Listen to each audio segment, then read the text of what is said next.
everybody? This is Nathaniel Provencio, and as always, I've got my very good friend, Dr. Worster. Hey What's everybody, going on?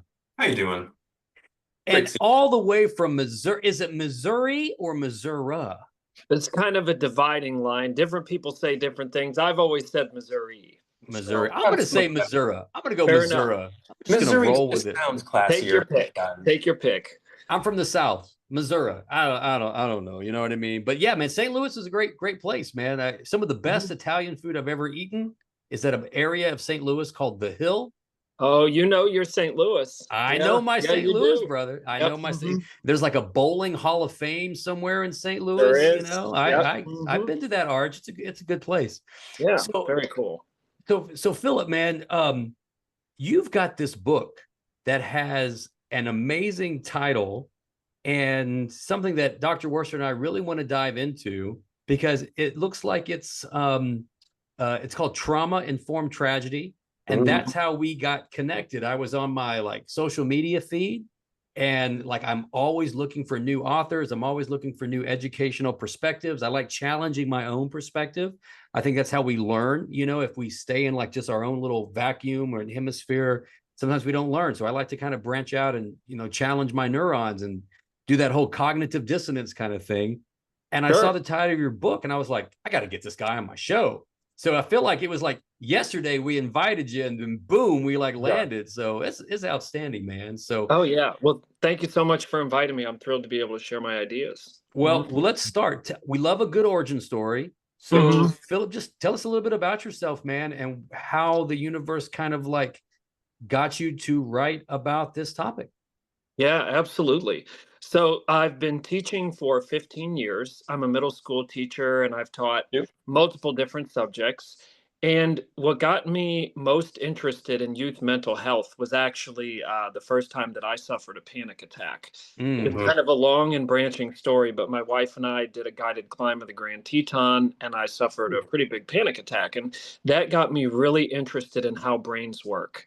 And it was in researching how that worked that I felt like I started to uncover some things about the youth mental health crisis, which I wrote a book about a year ago or so, but planted in my mind for a very, very, very long time. And that was just a little kick it needed, was that something with the narrative of trauma informed schools just didn't sit right with me. mm. My wife is an LPC, which is a big part of the origin story. She's always got, counseling manuals, therapeutic journals, that sort of stuff lying around the house. And trauma is huge in that world, obviously. Just And just a just a quick. So is my wife. She's also a oh, therapist. She's okay. All also a right. therapist, right? So I know Sure. everything about Hmm. EMDR and Yes. IFS. I Yeah. know I Hmm. know I got trauma informed everything all over the Yep. desk. So I'm with Yeah. you, brother. Well, yeah. So she has been just like I refer to it kind of just like a sponge. Over the years, I've just kind of absorbed things. And with the combination of the research that I had done on how brains work with panic and anxiety and the just how deep of an impact trauma makes and how much work it is therapeutically to Mhm. try to help people with developmental trauma, it just did not, in my mind, match up with what schools were presented. Schools were presented, in my opinion, with a narrative of, if there can be one trusting adult at school, I'm going to use a little bit of a loaded word here, we can Sure. fix the issues that students Mm. are presenting with at school. Um, Certainly, some authors had more nuance than others, but when the rubber hit the road, what the trauma informed movement told schools was if there are caring adults at school and we shift to non punitive discipline, we're not suspending, not giving detentions. Mm. We can be the adults for these kids that they've never had. We can help their limbic systems calm down and regulate. We can solve their regulatory issues, which will solve their behavior issues. And all of a sudden, we can keep these kids in school. We can change the way their brains are functioning. It's a win-win, not just a win-win, but win-win-win-win. Every win possible Love winning. you can Mm. pick. And so, it's a great sounding narrative. Unfortunately, when I really dug deep, that was my first task, was to look and see what trauma treatment manuals said. What do experts within the field of trauma treatment say about how to treat trauma? The And DSM-5. yeah, DSM-5. Um, I tried to consult a couple founding works, Babette Rothschild's The Body Remembers, a Yeah. book that's really having a moment right now, The Body Keeps the Score by Bessel van der Kolk. Um, a couple books about expressive therapy and, treating veterans who have had really rough goes. There's just trauma treatment is really, really tough. The trauma response is very durable. Recovery is possible. I don't mean to say that every author, every expert I read agreed that recovery from trauma is possible. Mhm. But what victims, especially of developmental trauma, early trauma, what they truly need and what schools were told we could use to fix the issues just didn't match up. That Mhm. was really what kicked off the story in my mind. Philip, I Wow. want to get foundational here because Sure. I think it's important when we have this kind of discussion to talk Hmm. about what these terms mean. You mentioned Yeah. trauma in school, I think, and you mentioned just Hmm. trauma, which can mean anything. Sometimes, Yes. sometimes Provencio argues with me. I don't always like when he does. Is that trauma? Great. Yeah, I'm so glad you pointed this out.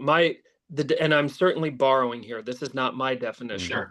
but what experts would say is that trauma are or traumatic events overwhelm a person's experience to cope, right? Mhm. Where it changes the way their body and brain react to stimuli around them. So getting startled, when something like just, oh wow, who jumped out? That's not trauma, right? Something like getting attacked by a bear in the woods, and all of a sudden you're waking up every night with nightmares of bear attacks, or Yeah. you can't find yourself in an area surrounded, or if you find yourself in an area surrounded by trees, you have a panic attack. Mhm. Something that changes the way your brain and body are operating on a development, or on a daily basis. Mhm. That would be post-traumatic stress. And then post-traumatic stress disorder, would take that a step further. And a lot of our students, frankly, are suffering from this. It's where they've had enough trauma, such as abuse from a caregiver, um, things in if their neighborhood is really dangerous and they've witnessed multiple shootings, for Yeah. example, that's enough certainly to give them PTSD. That starts affecting you, outside of the window specific to the stimulus. It affects your whole life. It affects how your brain functions, Mhm. your body functions.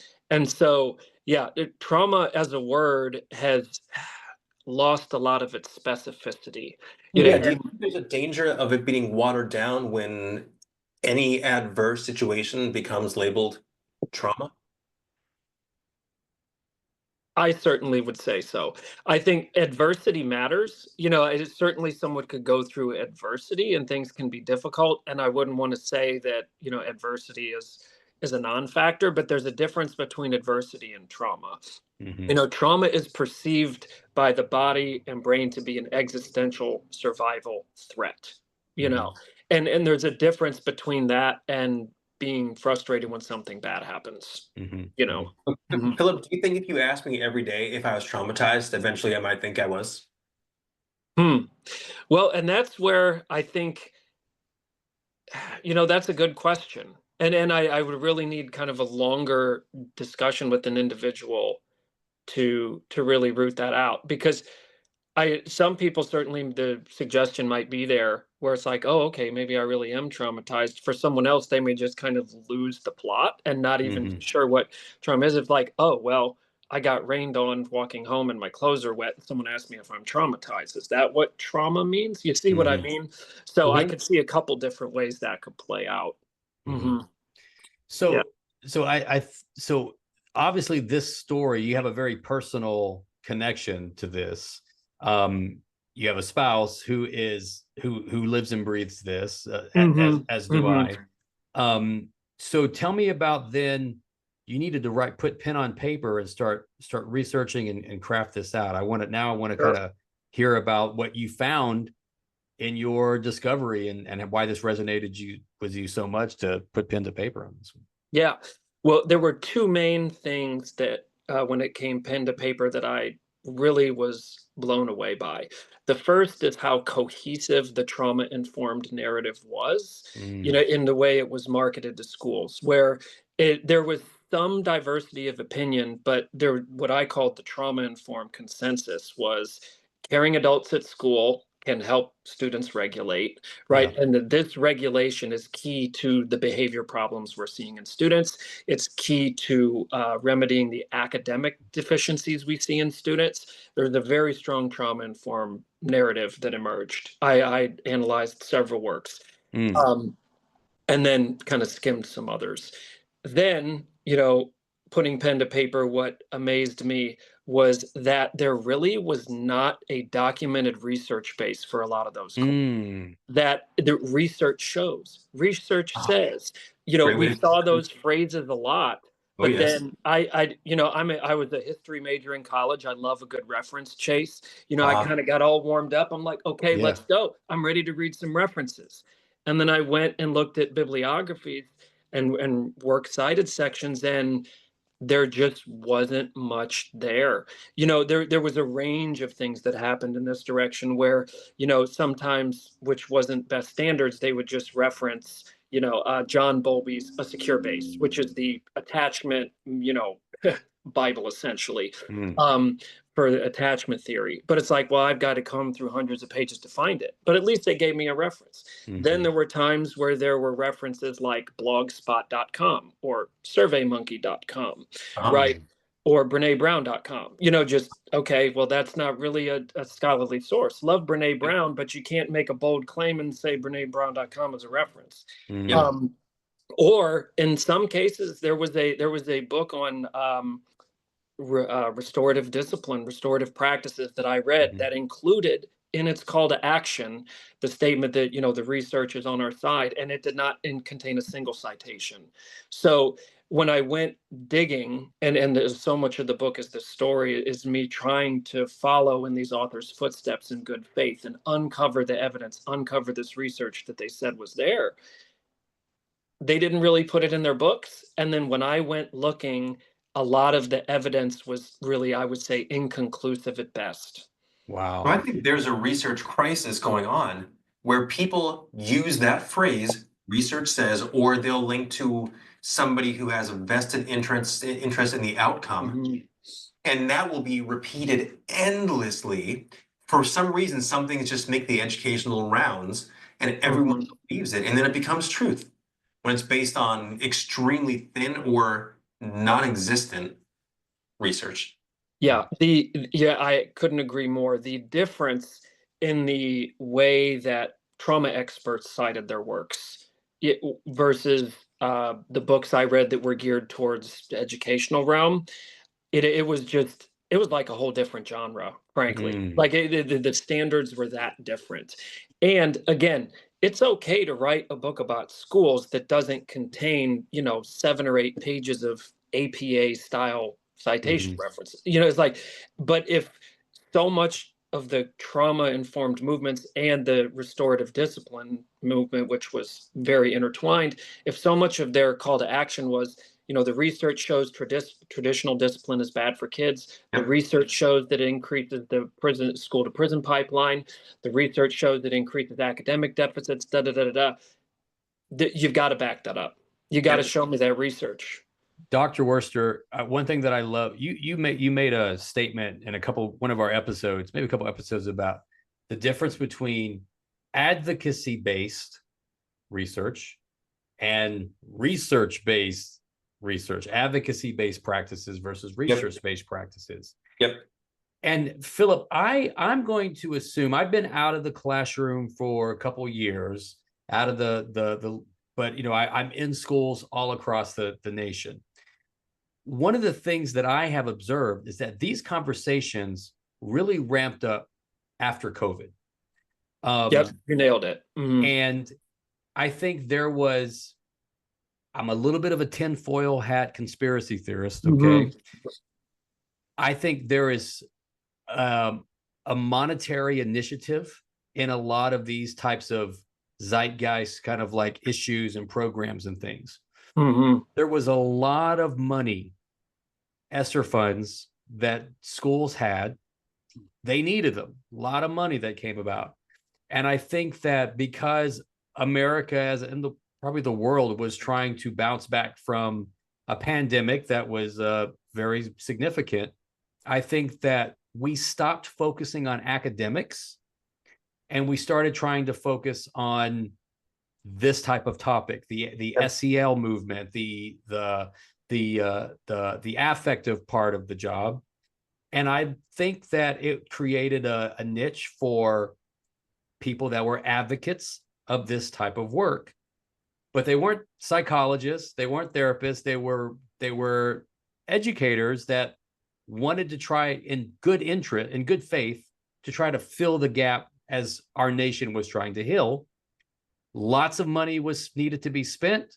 This was the John Smith kind of like, or the Adam Smith invisible hand kind of like help people out a little bit. And a lot of schools stopped focusing on academics and started focusing on this. I too could not find a single bit of really strong research that said that this was actually going to help kids. And it doesn't mean that it's not important to build relationships and to talk about those things. Obviously, no significant learning ever takes place without a significant relationship. I get it. Mm-hmm. But I also saw, Philip, that it was at the detriment of academics. Yeah. So I addressed this, and you said I got excited when you mentioned, the COVID timeline and everything, because I had a feeling where you were going. And so what's interesting to me is that I was able to find a little quality research from very, very, very early in the trauma-informed movement before it went national. This is when it was still kind of regionalized, localized, and then as it scaled up, and especially post-COVID, like you were saying, I think it kind of just, all of the things that made those environments, the early environments, the slow adoption, the careful adoption, letting the research guide the steps versus, okay, cool, here are the steps and we'll find research to make it good later, or make it look good later. All of the quality studies I could find where trauma informed education seemed to work predated the national movement. Once it went national, I think so many of the promises became too big to keep, and it just, the zeitgeist was, and I certainly understand that the time was difficult. There were lots of social emotional struggles for students, and hearts were in the right place. It wasn't done with any malice at all.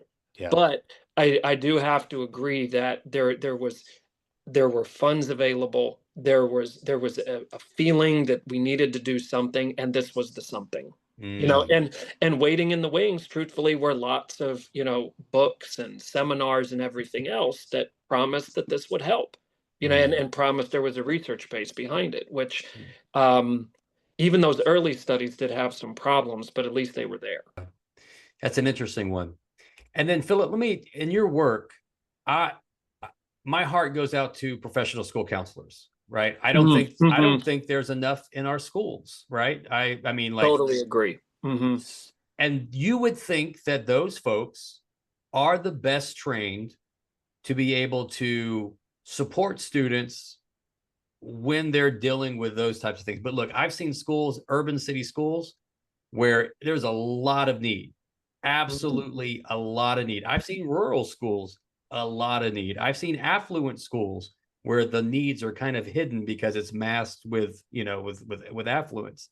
Where is the professional school counselor's role?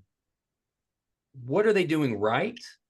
And maybe where are they kind of like dropping the ball a little bit with this type of theme? Hey, wow, there's several great directions we can go there. The first of which, school counselors have to wear so many hats. At least in my home state, they also have to coordinate end of year testing. So there's a whole month of the year where it's very difficult for them to see students. They have to help build student schedules and things like that. And so a lot of districts where I live, and I don't know if it's true in other places, have gone to also adding emotional support counselors, which are people purely just there. Usually they're LPCs or who can, assist with those needs. I think that is 100% a good thing. some kids have the means outside of school to get, private therapy, others don't. And the fact that schools can offer that is fantastic. The thing where it becomes very interesting to me, and I don't like that I use the word interesting there. I try to be a little more specific. Yeah. Saddening to me is one of the things that really came up in my book that the trauma-informed movement kind of dodged and is not the most fun thing to think about as a culture. But there was I believe the journal was American Pediatrics. It was a really high quality source, broke down the prevalence of ACEs, or adverse childhood experiences, Yeah, sure. by socioeconomic quartile. And here's what they found. It's mind-boggling that the lowest quartile are 25% of students who struggle socioeconomically the most, right, are 5.5 times more likely to have 4 or more ACEs, or 4 or more traumatic experiences in their background. And the more ACEs you have, the more likely it is you'll show either post-traumatic stress or post-traumatic stress, disorder. And so I had 9 out of the 11, by the way. I have 9 out of the 11. Wow. So, but that just goes to show it can be pretty random, and it's not something you can predict just walking in and talking to someone. Sure. But ultimately, if you look at an entire community, right, any individual child you can never guess.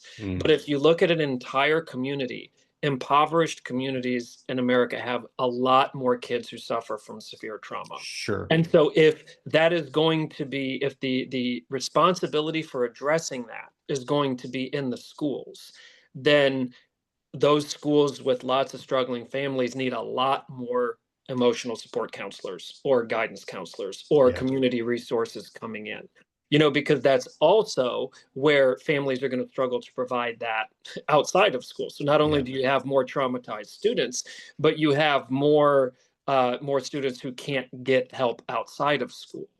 And if you look, I tie it in. I personally think there's evidence to tie it into the teacher shortage. Urban schools right now are really, really hurting for teachers. Some of the stories about how hard it is to get teachers in urban classrooms just break my heart.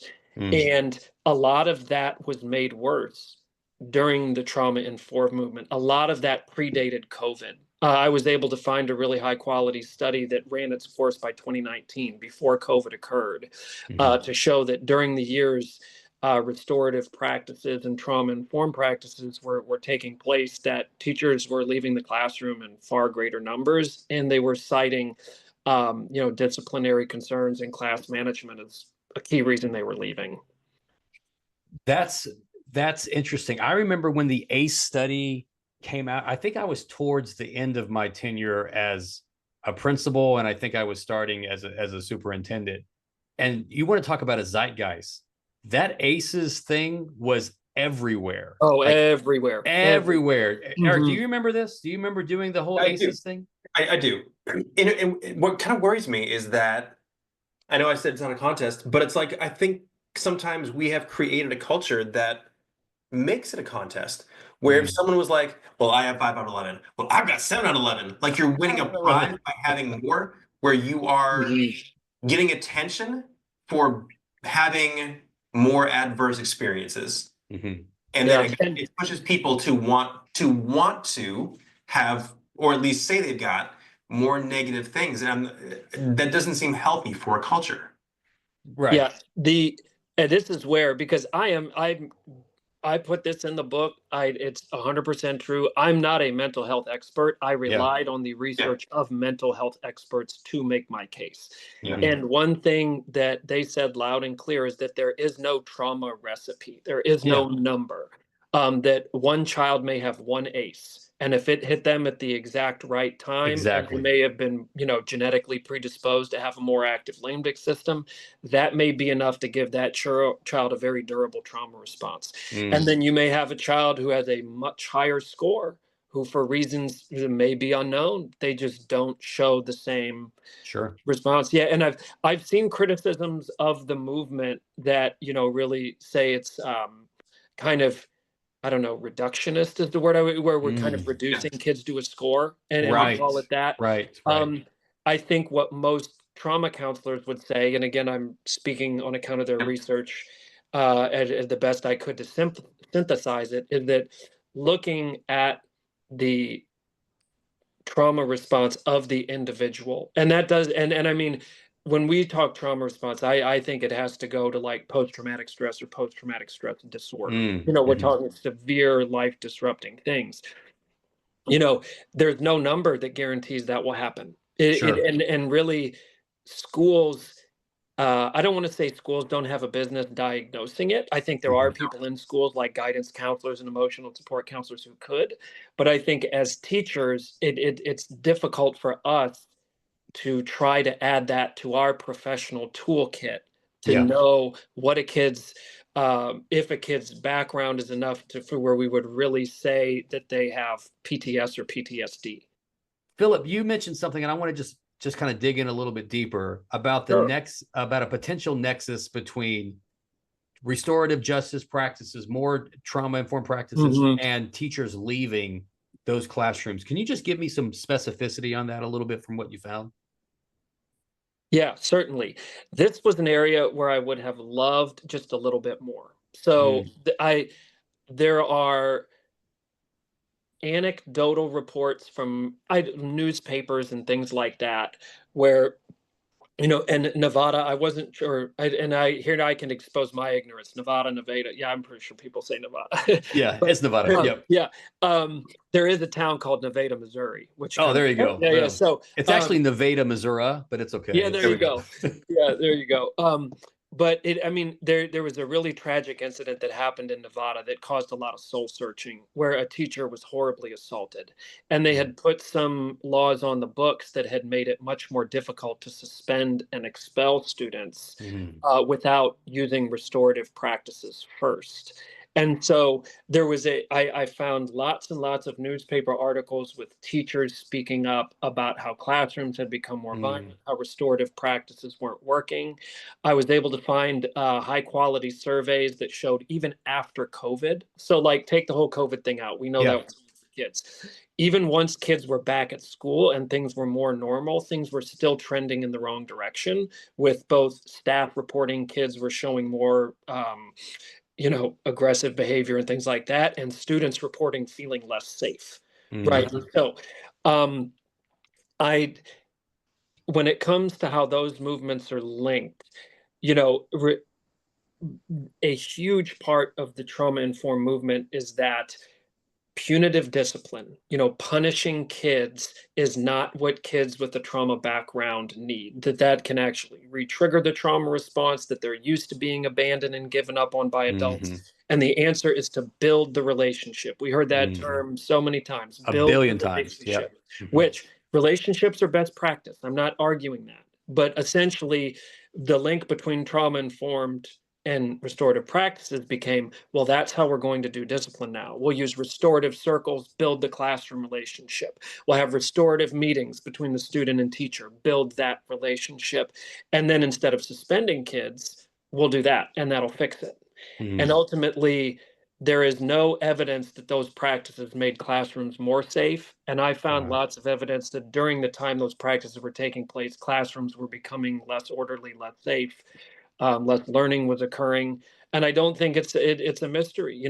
I'll take an example straight from, if you don't mind, one of the books that I read, where the author explains or details the story of when two girls got in a fight in his classroom, and he describes it as a 2-minute fight where the girls were like throwing punches, and the teacher and himself, who stepped in the middle, was hit.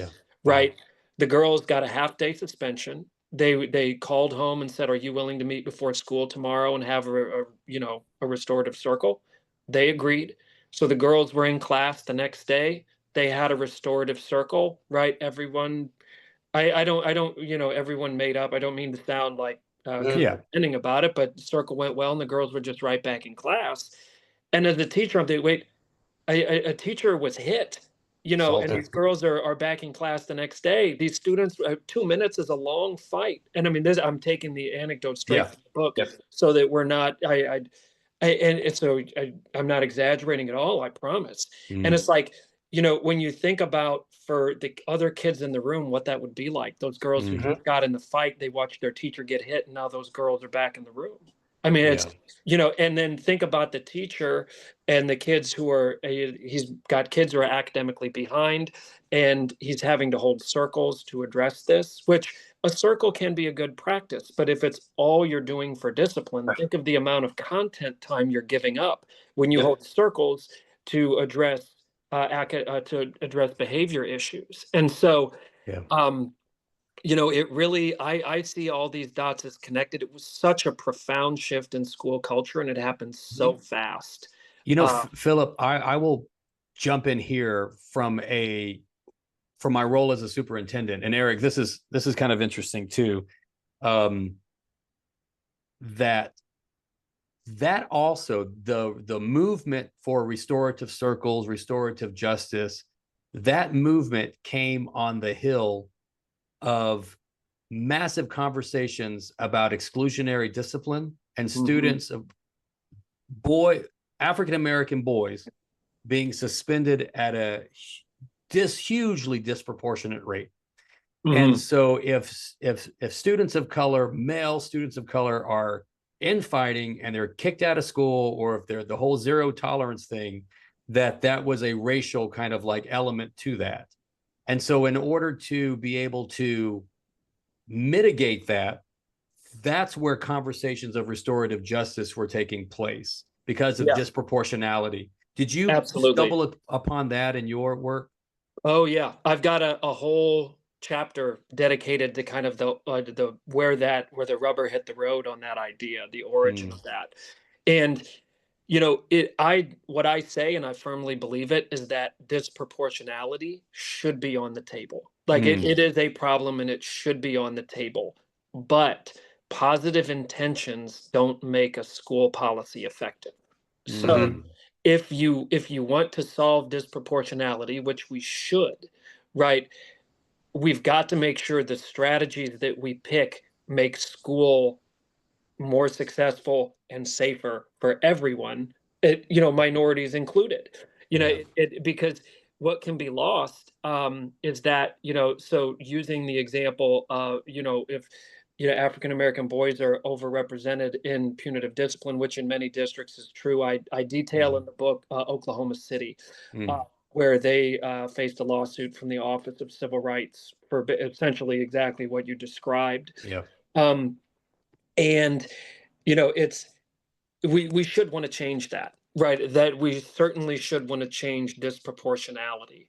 But essentially, then what? And there, I had follow a trail of government sources and the publishing materials put out by publishers. Restorative practices was very heavily marketed as this will reduce your disproportionality. This is the way to do it. It's effective, right? And not just effective in reducing disproportionality, but it'll make your room safer. It'll help get rid of the school to prison pipeline. And then when I went digging, I just didn't see the research that it was there. And then again, when the rubber hit the road, I don't see the evidence that it was effective where it was implemented. What you do see is a massive decline in suspensions. Sure. That much is true. Yeah, but if I want to decline, I just stop suspending people. Correct. Yeah. Exactly. It doesn't mean there's fewer fights. It doesn't mean there's more learning going on. It doesn't mean there's fewer problem behaviors. It just means that you're asking classroom teachers to address those. And if you look at the academic data, I mean, if you look at the NAEP scores, right? And admittedly, there was lots going on in schools in the 2010s. But if you look at the national data on learning as this was taking place, it was a dismal decade for academic achievement.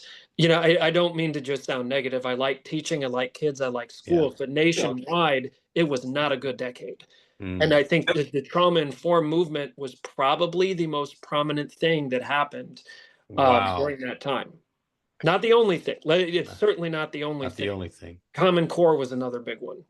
So I'm also careful to try not to overstep and say I know without a doubt more than I do. But it's just there's just the trail of evidence that this was effective, that we were all told was there, that it would reduce disproportionality while making schools safer and reduce academic deficits and all these things. Yeah. Research base really wasn't there beforehand, and it certainly didn't emerge afterwards.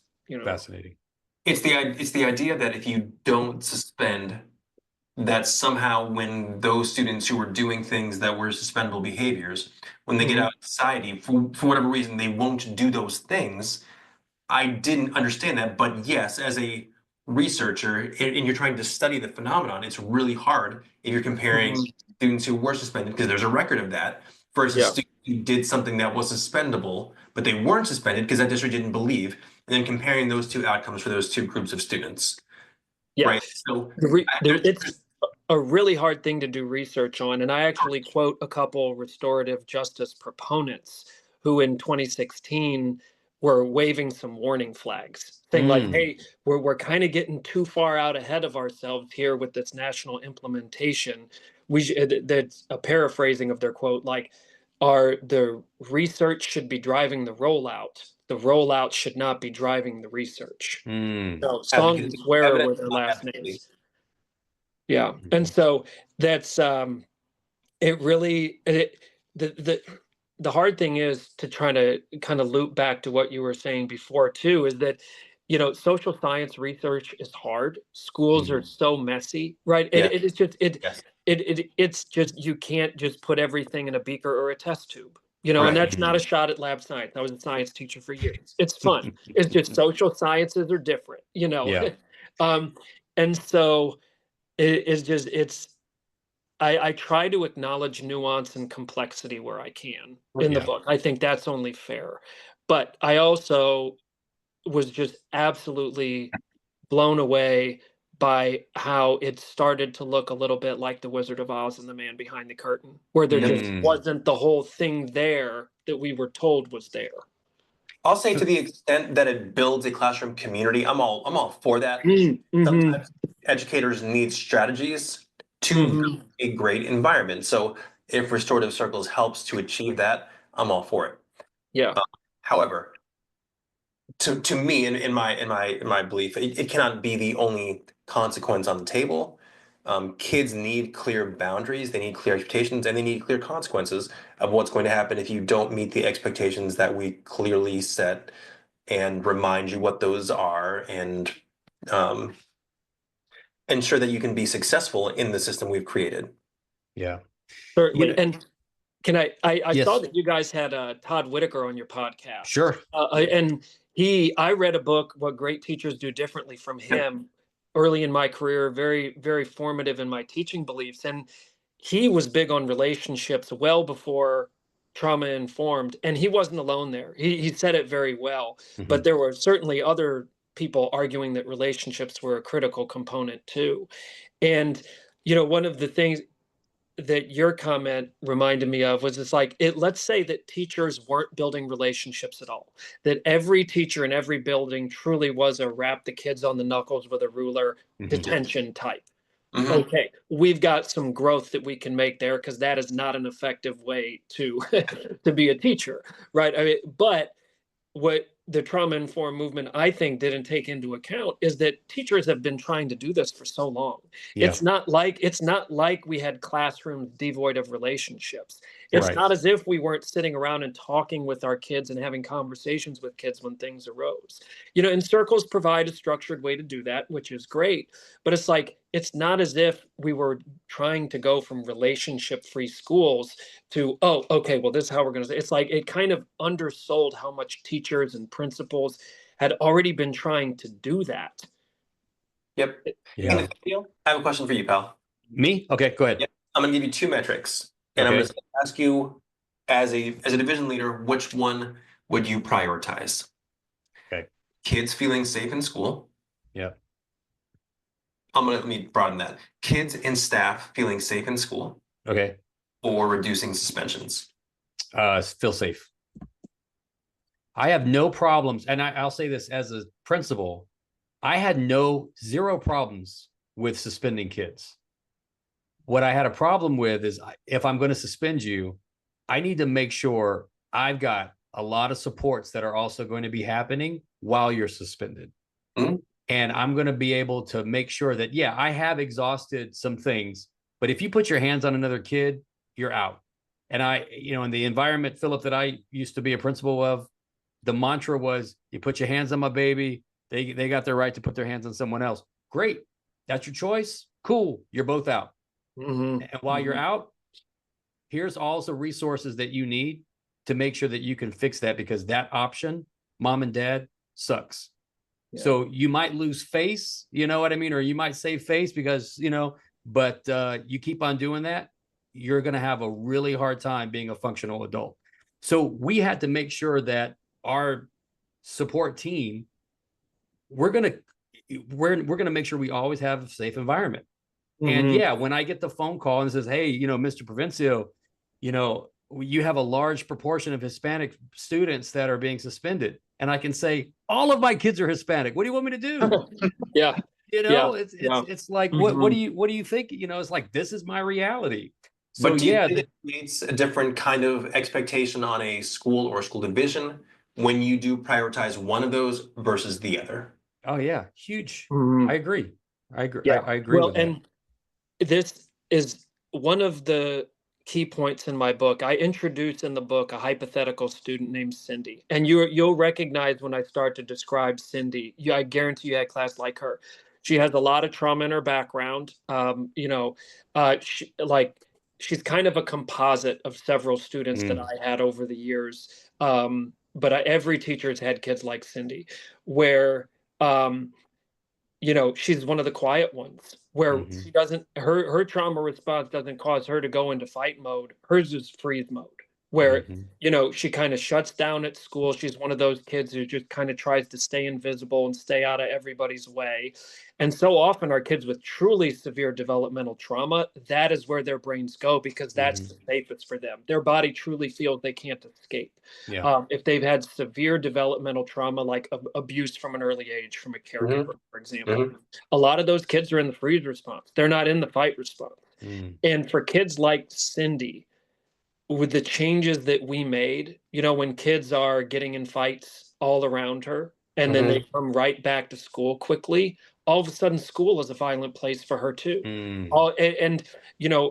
I really feel for those types of kids, they were just, I hate to use the word forgotten, because they were mentioned in trauma-informed texts. I don't want to say there was no mention, but the way things were rolled out really did not keep those students in mind. And to me, when I say trauma-informed tragedy, there's two tragedies. One is that trauma is real, its impact is sad. I wish it didn't exist for kids. And so in my mind, tragedy worked that way. The second part of the tragedy is that we forgot so many of our kids in the way that we rolled this out. We just forgot what they truly needed. Even if the intent was to make it different than how it turned out, I can acknowledge some positive intent.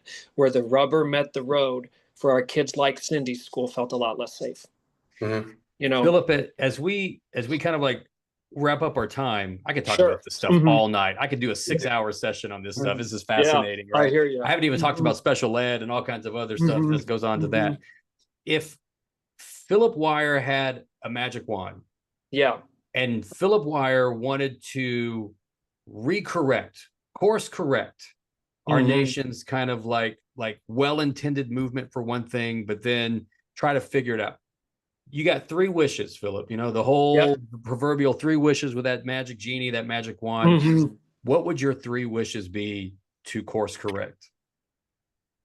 Wow.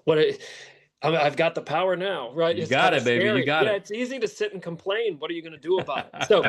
So I would, first thing would be, I love the way this was phrased earlier, would you make it safe or would you want to reduce suspensions?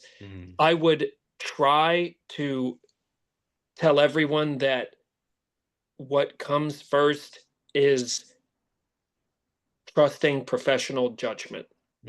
Trust professional judgment, right? Where it's rather than having everyone run scared because of whether their rates of discipline are disproportional, right? It's trust professional skills, trust professional backgrounds.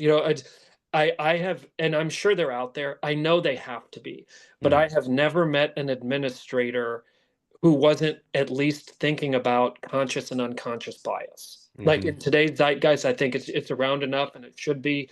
I trust administrators to keep that in mind as they review things. Sure. And when you take that away from administrators, I think it really made schools worse when administrators had to be a little scared of that. Sure. So that would be my first answer, or my first thing. My second thing may come as a surprise, but there is so much evidence that things like drama and music and dance have such a powerful effect on kids' brains.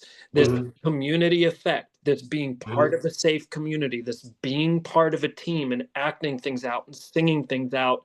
It sounds hokey, but Mm. it's one of the few things out there that can rewire a limbic system, that can rewire your amygdala, your It's that mammalian community, brain, your downstairs brain. it's that Um, community connection, right? Exactly, and it's organic. The way I say in my book, it's like group therapy, but it's in an Mm. organic setting with their peers. It's not forced.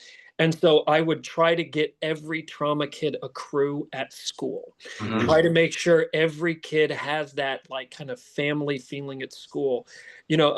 Bessel van der Kolk talked about how good drama programs were in prisons and with Mm. veterans, and how as that's moved to school, it's really helped traumatize kids. The research is there. It sounds kind of wishy-washy, Yeah, but sure.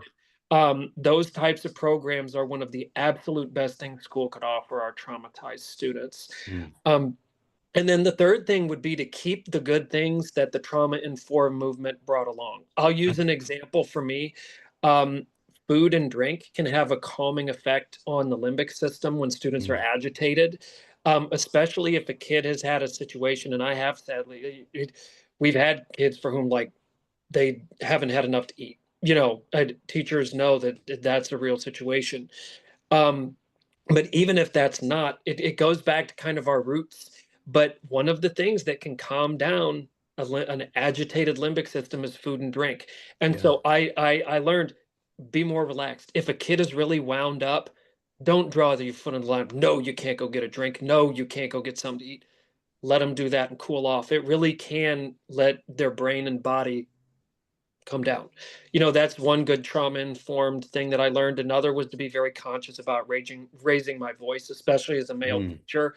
Kids with an Mhm. abuse history, even if I'm excited, if they don't know with 100% certainty that I'm not like yelling at them, or even Yeah. if they just hear a raised male voice, if they've had a male figure in their life abuse them, that can be kind of scary.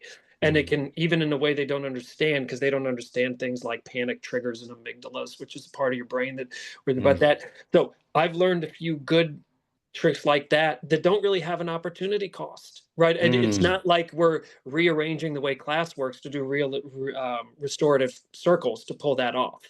So my third thing would be, don't lose the good things, because they were there, that trauma informed practices brought in. Philip, Mhm. where can we go? Where can we buy your book, my friend? Hey, great question. So for right now, it's only available online. In a bit, it may be available in local bookstores. If you pop online, go to Amazon and type in "trauma informed tragedy" or my name, Philip Wire. You'll find it right there. I also have an author account on Facebook with a link to that, and those are the two best places to go.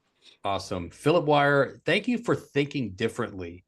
Thank you for your advocacy to challenge something that was personal to you and Mm. explore an avenue and actually be courageous enough to kind of like step out and think and question.